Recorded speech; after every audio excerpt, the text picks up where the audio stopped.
4e, hein, Tom Owens. Voilà. Alors que voilà, on nous a pas trop avertis, mais nous voilà sur le premier segment. Alors vas-y, tu peux nous en parler. Comment ça se passe, hein? Comment ça s'aborde un peu cette première montée? C'est une montée, elle arrive vraiment, elle nous prend d'un coup parce qu'on vient d'une grande partie plate et le départ de cette montée est vraiment très raide. Ouais. Et ça attaque tout de suite sur la route. Donc comme on est en course, ça court bien.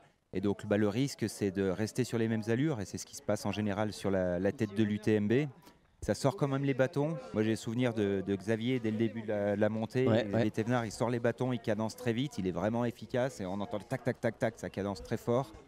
Donc là, on voit, ils ont tous sorti les bâtons. La Ludo Pomeray sur la route, ça pousse fort. Ah, on est dedans, hein, on est dans ce segment, les ouches d'Elevres. Donc vous voyez les records, hein, 32-34 pour les hommes et 41-57 pour les femmes.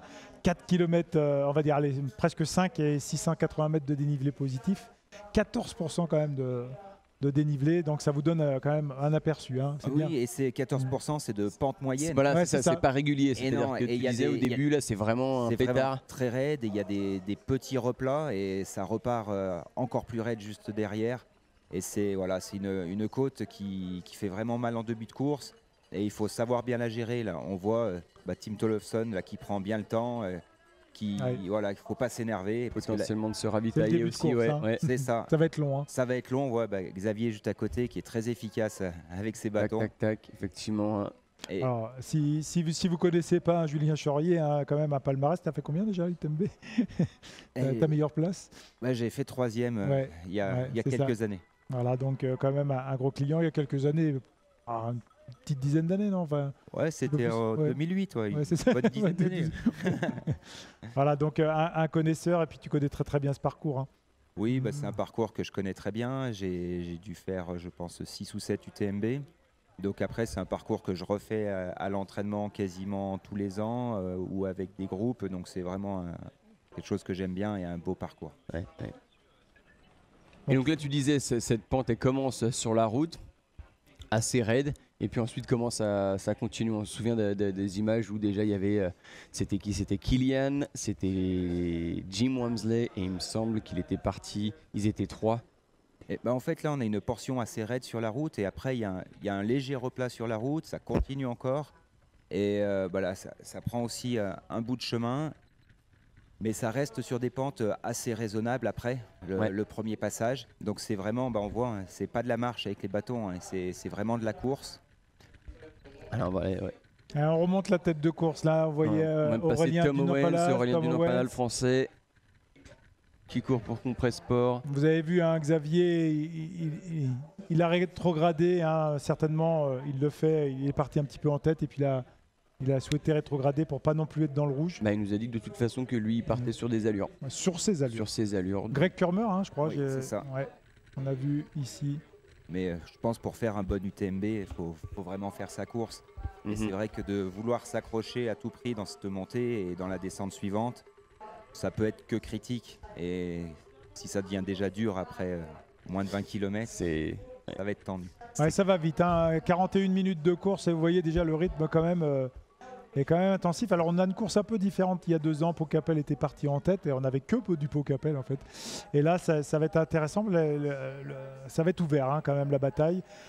Mis à part que si François Daen ou Jim Walmsley décident à un moment donné de partir, ça risque de faire mal. Hein. Je pense qu'ils ont tous les deux la possibilité de partir. Là, on voit François devant qui marche avec ses très grands pas. Mais ils ont aussi la volonté de maîtriser, je pense, un petit peu la course et de ne pas partir trop vite tout de suite pour garder, je pense, un petit peu de confort parce que ça va être long et la bagarre s'annonce très âpre après. Voilà, c'est ça. Je pense qu'ils vont passer la nuit ensemble. Passage à Courmayeur, on commencera à compter les points. On verra qui sera en groupe, en tête de course. Mais je pense... Allez, c'est mon pronostic, mais je pense pas qu'il y ait quelqu'un qui puisse recommencer une épopée seule dès le début. Étant donné que là, il y a quand même... Enfin, c'est pas qu'il n'y avait pas de client l'année où Pau Capel a gagné, mais là, je pense qu'ils ont à gagner, à travailler ensemble. Ouais, d'ailleurs, il y a sur le chat des personnes qui nous demandent s'ils discutent entre eux. Bon, après, quand il y a de l'effort, on ne discute pas trop. Hein. Mais on a vu hein, sur certaines courses, oui, on a encore de la fraîcheur. on peut parler, tant mieux. Hein, si on peut parler, ça veut dire qu'on n'est pas dans le rouge non plus. Hein. Oui, et c'est tout à fait ce qui se passe sur les premières montées en général. Si elle est montée de manière assez maîtrisée, et là je pense que François pourrait échanger quelques mots avec les personnes à côté de lui et ils subissent pas trop parce que justement il n'a pas intérêt à s'essouffler, à être vraiment dans la zone rouge sur cette montée. Alors on nous demande c'est qui a les records. Après on peut aller sur Strava, hein, on vous invite à y aller et puis vous aurez tous les noms. Ouais, sur cette montée, en tout cas chez les hommes, c'était Jim Walmsley. Voilà, donc vous pouvez aller voir, hein, aller sur l'application Strava, vous allez voir les noms apparaître. Et puis effectivement, il faut faire aussi la distinction entre le segment en compétition et puis le segment aussi à l'entraînement. Hein, donc, là, en l'occurrence, les records, c'est pendant la compétition. Au général. Non. Au général, au général. Et c'est donc on Jim peut venir Walmsley se pendant préparer. un UTMB. Ouais, c'est ça. Donc ça parle sur l'allure qu'il y avait eu. Ouais, Et ça veut dire pour que retrouver ces segments et toute l'histoire de ces segments, en fait, plutôt que d'aller sur ce travail, il y a encore plus simple. Il y a un c'est strava.com/UTMB. Et vous tapez ça dans votre navigateur et là vous arrivez sur une page spécifiquement dédiée qui commence par un film qui a été réalisé par Strava, co-réalisé par Strava et Alexis Berg, encore une fois, qui est dans tous les bons coups parce que bon voilà, c'est un artiste. De très belles images, Voilà. oui c'est ça, c'est l'artiste du trail et de l'ultra. Et donc voilà, c'est une vidéo d'environ 6 minutes, on vous la passera bien entendu. Sur le Grand Col Ferret, l'histoire de cette course avec, si je me trompe pas, une athlète américaine. Les cuisses de Dimitri Mityaev. Je l'ai croisé dans les rues de Chamonix la dernière fois. Il a une morphologie atypique, mais il est monstrueux. La force qu'il dégage, la puissance qu'il dégage par rapport. Regardez les différences de gabarit entre Dimitri Mityaev et François Daena. C'est flagrant, mais ça reste efficace parce qu'il est très puissant et ça va vite. Hein, donc la preuve, il est vraiment sur la tête. Mais... Alors le troisième, collant rouge, on peut savoir qui est ce coureur. En tout cas, c'est du team Kinetic, donc ce serait peut-être bien un Espagnol. Ah, le retour de Jim. Et voilà. Jim qui vient se recoller aux avant-postes. Avec Hugo Ferrari juste derrière. Ouais, Hugo est parti fort. Hein. Oui, il a fait une grosse préparation, donc il est habitué des départs un peu rapides, mais là il a de l'ambition, c'est bien. Et là il a l'air bien, donc avec Pablo Villa, quand on est quand même dans un groupe comme ça, ça doit pas être mal au niveau de la dopamine, là, ça doit travailler dans le cerveau. Hein. C'est impressionnant parce que là on voit les 5 personnes devant, là c'est assez incroyable. Donc on va avoir une petite idée du segment tout à l'heure de l'allure. On nous demande si Zach Miller est capable de démarrer cette année. Il n'est pas là, Zach Miller.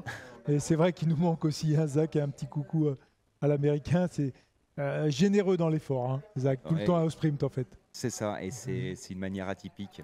Voilà, on revient sur la CCC.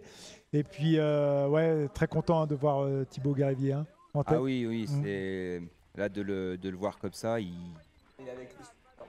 a le sourire. Il est en train de gérer son effort. Une montée très raide, la dernière de cette fin de course. Là, il a un rythme qui est incroyable. Et quand on voit et quand on entend le caméraman qui ventile, on se rend compte que ça va vite.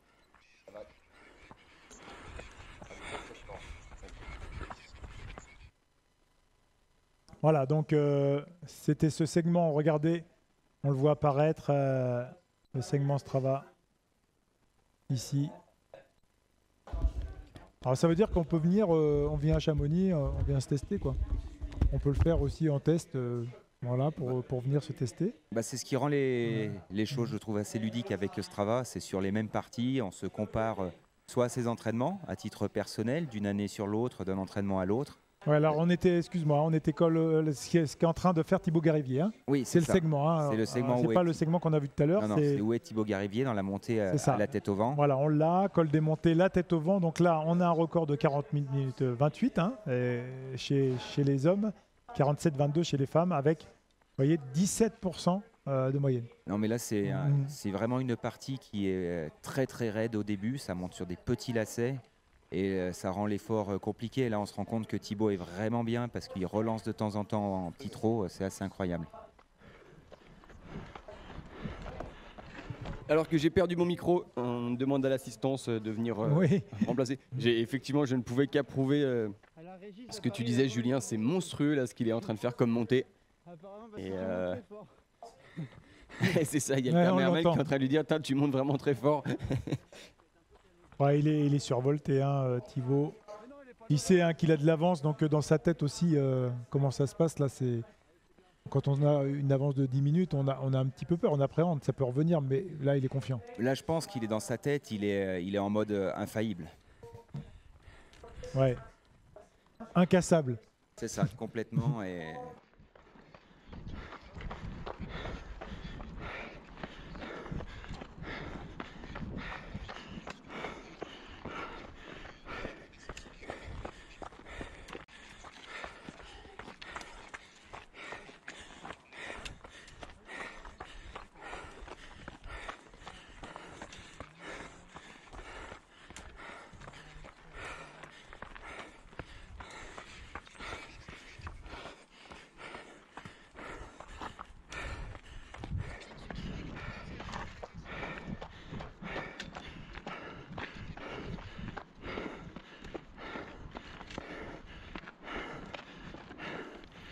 Et ok, super, on est de retour effectivement. On a fait un ça petit a permis aussi petit d'être dans réglage. l'effort. Voilà. On parlait de l'aspect mental. Effectivement, tu les côtoies, est-ce qu'ils ont une petite préparation mentale ou pas trop? pas de préparation mentale de manière vraiment Ouais. spécifique, mais c'est beaucoup d'échanges avec le coach, avec l'entraîneur, justement, pour visualiser, appréhender les efforts. Parce qu'il y a une pression à gérer, des moments de doute à gérer et de réussite aussi. Et il ne faut jamais s'emballer parce qu'en général, les grosses euphories, c'est signe d'hypoglycémie. Donc il faut savoir gérer ces moments et tout de suite être en alerte pour pas justement se laisser aller. Et même là où Thibaut est très fort, faut qu'il soit vigilant parce qu'il lui reste encore une bonne heure de course. Ouais, il y a une longue heure. traversée une fois qu'on Et est, voilà. on est en haut. Et là, s'il fait toute la montée sans s'alimenter, ça peut derrière lâcher. Donc faut garder la vigilance malgré la belle réussite et le niveau de forme assez incroyable. Ouais, c'est joli ce qu'il nous fait, Thibaut Garivier. Et puis voilà, ça nous rassure aussi parce qu'il était tombé, du coup on l'a vu se regarder le coude pas mal lorsqu'il était dans la descente vers le ravitaillement de la Fulie. Et puis finalement, ça n'a pas l'air de l'avoir trop handicapé.